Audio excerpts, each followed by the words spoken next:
जरूरत से ज्यादा मत बोलो। संजय जी आप गली गली में शोर है, संजय जी नरेंद्र मोदी चोर है, कोई बात रिकॉर्ड करने नरेंद्र मोदी चोर कोई है। बात रिकॉर्ड करने जाएगी। आप लोग घास छीन रहे थे क्या? आपकी सरकार घास छीन रही थी क्या? कैसे आ गए भाई यहाँ पे? अगर जेल वेल की बात करोगे ना, जिस दिन सत्ता परिवर्तन होगा एक भी आदमी बाहर नहीं दिखेगा। ये धमकी देने की बातें मत करो। हिम्मत कैसे हुई आपकी? हिम्मत कैसे हुई आपकी? अडानी की दलाली करने वाली सरकार हमसे सवाल कर रही है। संजय जी जो विषय बोलेंगे ये भ्रष्टाचार से बोलेंगे। नरेंद्र मोदी का दोस्त अडानी बांग्लादेश को बिजली सप्लाई करता है, आप इसे बिजली सप्लाई करता है। भ्रष्टाचार के खिलाफ जब बोलते हैं भाजपा के लोग, तो लगता है ओसामा बिन लादेन अहिंसा पे उपदेश दे रहा है। पिछले 10 साल से हिंदुस्तान में किसकी सरकार है सर? क्या यहाँ पे ट्रंप की सरकार है? क्या ओबामा की सरकार है? यहाँ पे यहाँ 10 साल से किसकी सरकार है? 10 साल से यहाँ पे महामानव की सरकार है।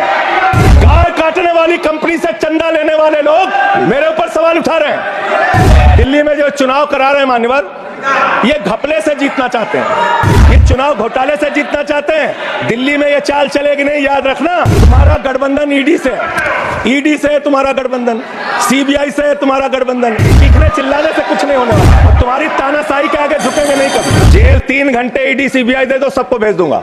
चलो दे दो। ईडी के राज में क्या स्थिति है? 5%, देश के 5% लोगों के पास देश की 60% संपत्ति है, और देश के 50% लोगों के पास मात्र 3% संपत्ति है। और पिछले 2012 से लेकर अगर 21 तक का आप रिकॉर्ड इनका देखेंगे तो 40% संपत्ति 1% लोगों के पास गई है।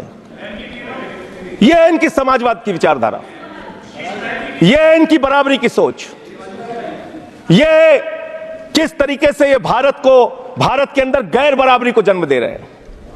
समाजवादी आंदोलन में नारा लगता था, समाजवादी आंदोलन में नारा लगता था, जब तक दुखी इंसान रहेगा धरती पर तूफान रहेगा। नारा लगता था, रोटी कपड़ा और मकान मांग रहा है हिंदुस्तान। नारा लगता था, धन और धरती बट के रहेगी, भूखी जनता चुप न रहेगी। लेकिन आज भारत को इस हालत में इन्होंने पहुंचा दिया है मान्यवर, जहां पर 3% संपत्ति 50% लोगों के पास है और 5% लोगों के पास देश की 60% संपत्ति है।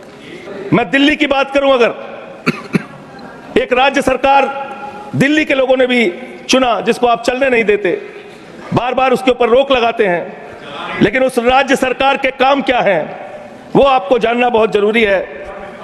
एक ऐसी सरकार जिसने, अब देखिए टोका टोकी करेंगे। बोलिए ना, आप बोलिए, आप क्यों उधर बात कर रहे थे? अभी ये लोग जब बोल रहे थे मैं चुपचाप सुना, चुपचाप सुना। आप बोलिए। अगर जेल वेल की बात करोगे ना, जिस दिन सत्ता परिवर्तन होगा एक भी आदमी बाहर नहीं दिखेगा। ऐसी बातें मत करो, आपस में बात नहीं। संजय जी धमकी देने की बातें मत करो। संजय जी आपस में कोई बात नहीं। संजय जी प्लीज प्लीज, नहीं कोई नहीं, आपको आपस में कंट्रोल कीजिए सर, सभी लोग आपस में बात। प्लीज आप बैठे रहे, प्लीज। ऐसे धमकी देकर काम मत करो। आप विषय पे बोले, विषय बोले। अडानी की दलाली करने वाली सरकार हमसे सवाल कर रही है। विषय पर संजय जी जो विषय बोलेंगे भ्रष्टाचार बोलेंगे, विषय पर बोलिए प्लीज, विषय पर बोलिए प्लीज। अडानी की दलाली करने वाले लोग हमसे सवाल करेंगे। मुझे लगता है कि संजय जी अपना आपा खो गए हैं और उन्होंने अपनी शब्दावली को ध्यान में रखना चाहिए, और ये जो उन्होंने शब्द वाक्य इस्तेमाल किया है ये एक्सपंज होना चाहिए। प्लीज आप बोलिए, प्लीज प्लीज प्लीज सर बोलिए। हम सबसे आग्रह कर रहे हैं अपने विषय पर बोलिए। किस राज्य से मैं चुना गया हूँ, आपसे भी कर रहे हैं, उस राज्य में क्या काम हो रहा है, क्या ये देश इनको दर्द क्यों हो रहा है? प्लीज विषय संविधान पर चर्चा, तकलीफ क्यों हो रही है? संविधान पे चर्चा, हर सदस्य से इनको तकलीफ क्यों हो रही है? हर सदस्य से हम अपेक्षा करते हैं संविधान पर बोले।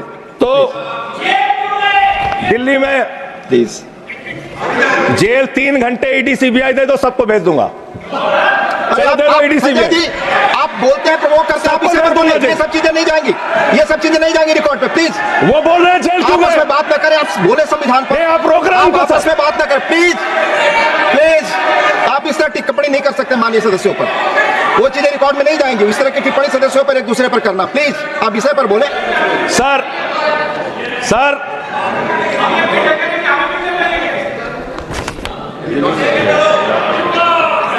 तीन सर आप ही का चेहरा दिख रहा है सर। नहीं, मेरा चेहरा नहीं, चेहरा आपका दिख रहा, आप बोलिए तो सर आप बोलिए। ये लोग भ्रष्टाचार के खिलाफ जब बोलते हैं, भ्रष्टाचार के खिलाफ जब बोलते हैं भाजपा के लोग, तो लगता है ओसामा बिन लादेन अहिंसा पे उपदेश दे रहा है। ये भ्रष्टाचार के खिलाफ बोलेंगे। 3,02,000 करोड़ रुपए का ठेका इन लोगों ने इलेक्टोरल बॉन्ड के नाम पे लिया सर। 3,02,000 करोड़ रुपए का ठेका इन लोगों ने इलेक्टोरल बॉन्ड के नाम पे बोलिए, विषय पर प्लीज सर, विषय पर बोलिए सर। जो आप मालूम है कि विषय पर बोले। गाय काटने वाली कंपनी से चंदा लेने वाले लोग मेरे ऊपर सवाल उठा रहे हैं। आपस में बात नहीं, गाय काटने वाली कंपनी से चंदा लेने वाले लोग, प्लीज ये मंत्री का चुनाव है। आप विषय पर बोले संजय सर। सर ये हमारा टाइम खाने की कोशिश कर रहे हैं। दिल्ली के अंदर चुनाव होने जा रहा है। चुनाव भारत के संविधान का एक बड़ा पर्व माना जाता है। संविधान ने हमें ताकत दी, अपने हिसाब से विधायक चुनिए, अपने हिसाब से सांसद चुनिए, वही मंत्री बनता है, मुख्यमंत्री बनता है, प्रधानमंत्री बनता है। दिल्ली में चुनाव क्या हो रहा है? दिल्ली में कैसे चुनाव कर रहे हैं लोग? ये महाराष्ट्र और हरियाणा का प्रयोग, चुनाव घोटाले का प्रयोग दिल्ली में करना चाहते हैं। और वो कैसे करना चाहते हैं? कैसे करना चाहते हैं? ध्यान से सुनिएगा सर। प्लीज। दिल्ली के अंदर